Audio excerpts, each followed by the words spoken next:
Hello বন্ধুগণ, আজ আমরা মায়াপুর যাচ্ছি ইস্কন মন্দির দেখার জন্য। আমরা বেহালা থেকে বেরিয়েছি, তো অনেকক্ষণ সময় লাগলো, 3.5 থেকে 4 ঘন্টা সময় লাগলো। রাস্তায় কিছু কাজ হচ্ছিল NH-34-এ, তো সেই জন্যে দেরি বেশি লাগলো। তো আমরা এখন মা ব্রিজের উপর দিয়ে যাচ্ছি, তো সেটা একটু আপনাদের শেয়ার করলাম। সকালবেলা 6টায় বেরিয়েছি, তো মোটামুটি আমরা 10টা সাড়ে 10টা বেজে গিয়েছিল ওখানে গিয়ে পৌঁছাতে। রাস্তায় কাজের জন্য কিছু প্রবলেম হচ্ছিল, কাজ মানে রাস্তার কাজের জন্য ব্রিজ হচ্ছে।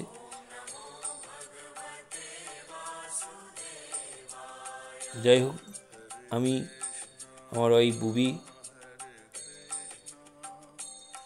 আমাদের গাড়িতেই যাচ্ছি, আর সঙ্গে ড্রাইভারদা আছে আমাদের রতনদাকে অনেকবার দেখিয়েছি। রতনদা গাড়ি চালাচ্ছেন। তো এখন আমরা যাচ্ছি। সকালবেলা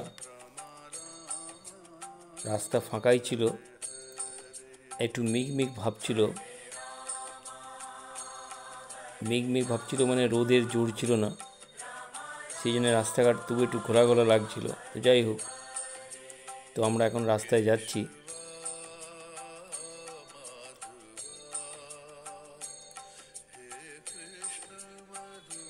ট্রেনে যাব না বলে গাড়ি নিয়েই বেরোলাম। তো গাড়িতেও বেশ অসুবিধাই হচ্ছিল, 4 ঘন্টা বসে থাকা মানে। যাই হোক, এখন আমরা রাস্তায় যাচ্ছি আর কি। তো এগুলো আপনাদের জন্য শেয়ার করলাম। মাঠে যেতে যেতে দেখলাম, গাড়িতে যেতে যেতে মাঠে পুরো ধান গাছ ভর্তি হয়ে রয়েছে। দেখুন, শুধু ধান গাছ, ধানের ক্ষেত এগুলো।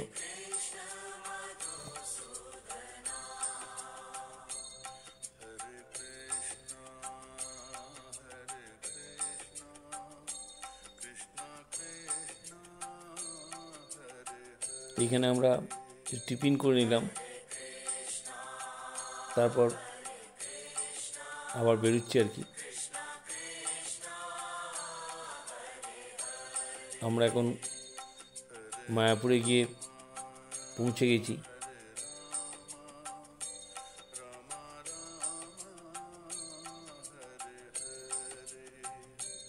সমাধি মন্দির যেগুলো আমরা দেখতে পেলাম, ওটা দেখে তারপর আমাদের ইস্কন মন্দিরের মধ্যে ঢুকছি। ভিতরে যে দোকানগুলো রয়েছে সেই দোকানগুলো আপনাদের দেখাচ্ছি। তার কারণ হচ্ছে, এখানে গিয়ে মেয়ের জন্য একটা জামা নেওয়ার ইচ্ছা হলো আর কি। বুবি বললো মেয়ের একটা জামা নেবো। তো যাই হোক, জামাগুলো দেখে খুব পছন্দ হলো। তো মেয়ের একটা ওখান থেকে জামা নেওয়া হলো। এটা ইস্কন মন্দিরের ভিতরে এই গাড়িগুলো ওদের, মানে যারা মহারাজ আছে ওনাদেরই গাড়ি, মানে আমাদের গাড়ি এলাও না, ওনাদেরই গাড়ি আর কি। তো যারা এগুলো ভিতরে রাখা আছে এই জন্য।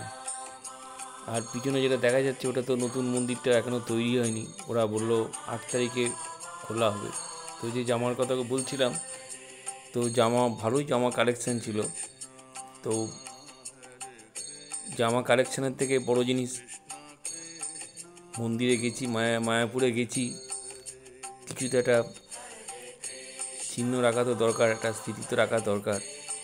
তো সেই জন্যে একটা জামা নেওয়া হলো। খারাপ না, জামাটা মোটামুটি ঠিকই আছে, দামও মোটামুটি খুব বেশি নিয়েছে সেটাও না, তবুও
এখন আমরা ভিতরে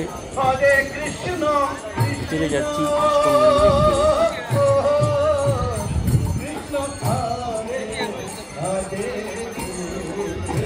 এই ছবিগুলো মানে মন্দিরের যে নতুন বিল্ডিংটা সেগুলো আপনাদের জন্য শেয়ার করছি। মন্দির এখনো খুলেনি, ওখানে যেনারা আছেন ওনারা বললেন 8 তারিখে খোলা হবে।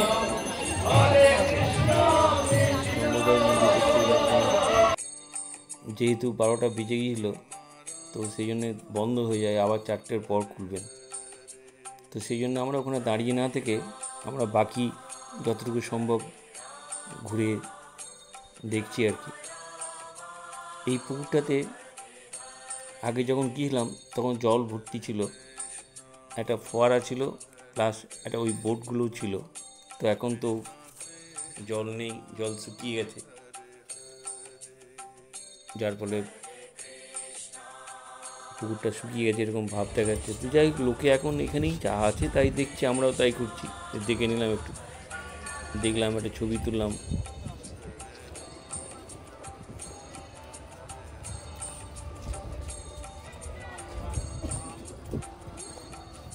লোক হয়েছে, মোটামুটি ভালো লোক হয়েছে।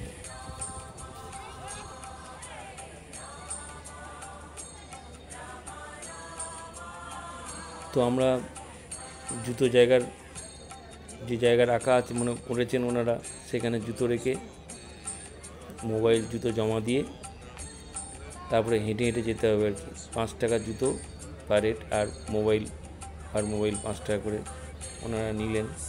সব থেকে যেটা খারাপ লাগলো, এই রোদের মধ্যে বালি গরম হয়ে গেছে, প্লাস রাস্তাও গরম হয়ে গেছে, খালি পায়ে যাওয়া মানে খুব কষ্টকর ব্যাপার আর কি। আর আমরা রাখলাম এই সেন্সে, বাইরে ঘুরলে জুতো পরে ঘুরতে পারতাম, যেহেতু মন্দিরের ভিতরে যাব ওখানে জুতো পরে যাওয়া অ্যালাউ নেই, প্লাস ফটো তোলা তো স্ট্রিক্টলি বারণ করা আছে। যাই হোক, এবার যেনারা তুলছেন চুপি চুপি লুকিয়ে তুলছেন অন্য কথা, কিন্তু মোটামুটি এগুলো একদম মানা আছে। তো এখান থেকে দেখতে খুব সুন্দরই লাগছে। এইগুলো আগের মন্দিরটা, নতুন মন্দির তো বললাম আপনাদের এখনও চালু হয়নি, ওই ডান দিকে রয়েছে। এটাও দেখতে খুবই ভালো, কোনো ভুল নেই। এই পর্যন্ত আপনারা জুতো পরিয়ে আসতে পারবেন যদি ভিতরে না ঢোকেন, আর ভিতরে ঢুকলে অবশ্যই জুতো জমা রাখতে হবে।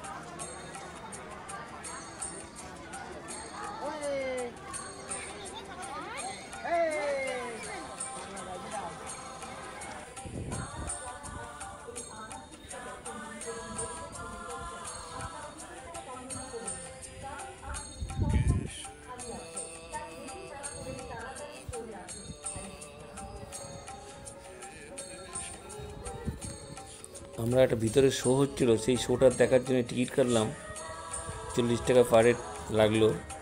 20 মিনিটের শো ছিল। এই শোয়ের ছবিগুলো এরকম ছিল আর কি। তো এটা আপনাদের জন্য ওই লুকিয়ে চুরিয়ে, যেমন বললাম, খারাপ ভাবলেও লুকিয়ে চুরিয়ে তুলেছি, সেটা আপনাদের জন্য শেয়ার করলাম। তারপর শো দেখার পর বেরিয়ে ফুলের সুন্দর বাগানগুলো, এগুলো সুন্দর সুন্দর। এখানে আমরা চলে এসেছি কথা ভবনে, খাওয়া দাওয়া হচ্ছে। 80 টাকা করে নিয়েছিল পার হেড। যাই হোক, খেয়ে দিয়ে নিয়ে আমরা বেরিয়ে হাত ধুয়ে এবার বেরোচ্ছি। এই যে রতনদা আমাদের হাত মুছছেন, খাওয়া হয়ে গেছে।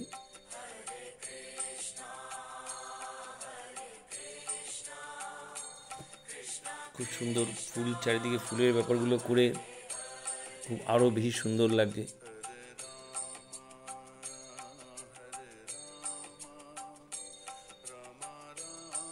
তবে এখন দেখি লোকেও ভালো হয়ে গেছে, অনেক ভালো। কাউকে বলতে হয়নি যে ফুলে হাত দেবেন না, ফুল তুলবেন না।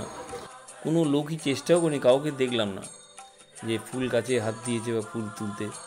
তার মানে আমরা যতই বলি, এখন প্রত্যেক মানুষই অনেক ভালো ভালো হয়ে গেছে।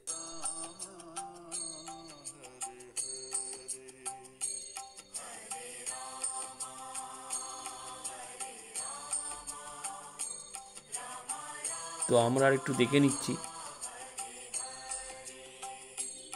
দেখে নিয়ে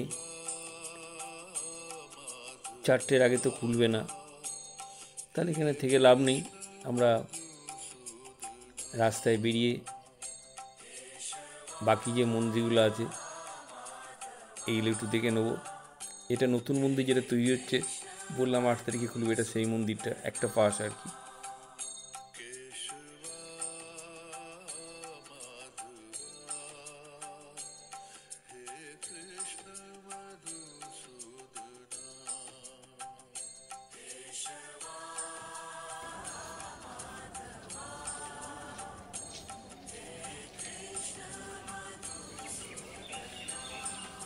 এখন আমরা চলে এসেছি আমাদের এখানে কার পার্কিং, এখানে আমাদের গাড়ি রাখা আছে।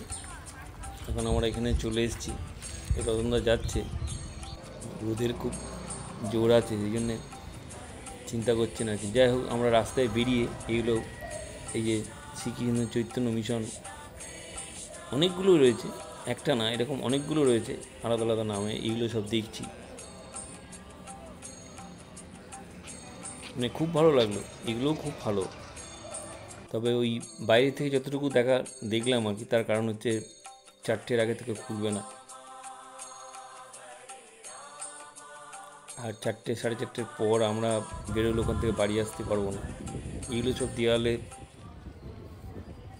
দেওয়ালে করা আছে, সুন্দর, খুবই সুন্দর, কোনো ভুল নেই।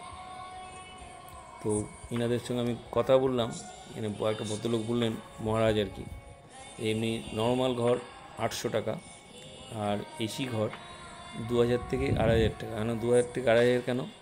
তোমার বলো, 2000 টাকাটা একটু ছোটো অপেক্ষাকৃত, দুজন থাকতে পারবে, কিন্তু 3জন আরামসে থাকতে পারবে, 2500 টাকা লাগবে। তো আমি দেখলাম আবার খারাপ না, ভালো। তো যাই হোক, এবং বললেন যে এখানে এত ঘর আছে, এত ঘর হয়েছে, যদি আসেন ঘর নিয়ে চিন্তা করবেন না, কোথাও ঘর পেয়ে যাবেন, আর সবই ভাড়া মোটামুটি কাছাকাছি।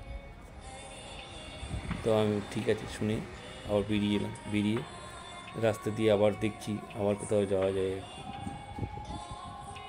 এইগুলো রিয়েলি খুবই ভালো আর কি, একটা দিন সময় কাটানোর জন্য খুব ভালো। আর বাকি দেখতে গেলে হরিনাম সংকীর্তন যেটা হয় নবদ্বীপে, সেটা সন্ধ্যেবেলা যখন হয় তাহলে রাতে থাকতে হবে। তো যেহেতু আমরা থাকিনি, তো ওটা আমাদের আর দেখা হলো না আর কি।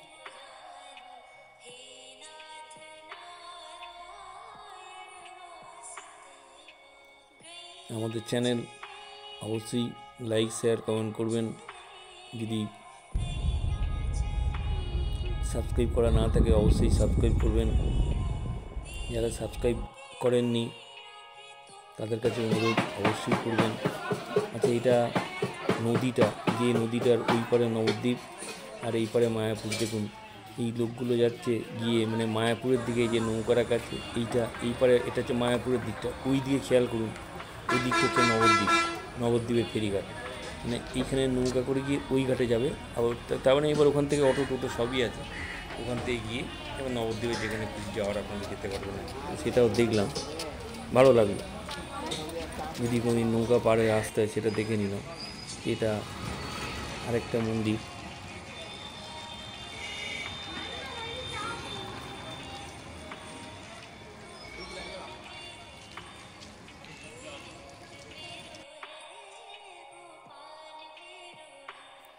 এটা দিল্লির লোটাস টেম্পলের মতো মন্দিরটা করতে চাইছেন, বেশ কিছুটা করাও হয়ে গেছে, তবে এখনও কাজ করছে ভদ্রলোকরা। তো দেখতে, ভিতরটা যতটুকু দেখলাম দেখতে খুব ভালোই লাগলো। এখানেও থাকার অনেক ঘর আছে, মানে চিন্তা করলাম যেমন মন্দির আছে তেমন ওনাদের একটা আয়ের জন্যে মানে একটা হোটেল টাইপের করে নিয়েছেন, সব জায়গাতেই এটা খুব ভালো করে খেয়াল করলাম। মানে এটা একটা, মানে আমাদের সুবিধাও বলতে পারেন, ওনাদের ব্যবসা বলতে পারেন। আমাদের সুবিধা মানে আমরা গিয়ে থাকতে পারবো, আর ওনাদের সুবিধা মানে হচ্ছে ওনারা একটা ব্যবসা করতে পারলেন। ভালো, সব মন্দিরই ভালো, এগুলো আপনাদের জন্য শেয়ার করলাম, আশা করি আপনাদের খুব ভালো লাগবে।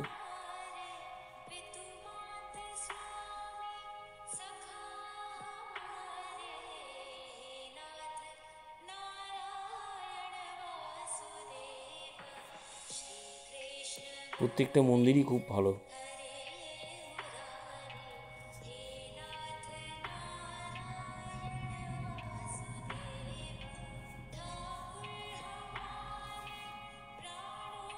আর একটা জিনিস দেখলাম, এইগুলো আম গাছগুলো প্রচুর মুকুল এসছে, তো এই জন্য আপনাদের সঙ্গে শেয়ার করলাম। নবদ্বীপের দই এখানে পাওয়া যাচ্ছিল, নবদ্বীপের দই জিজ্ঞেস করলাম, বলে 150 টাকা কেজি। আর 1 কেজি দইও নিয়ে নিয়েছি যদিও।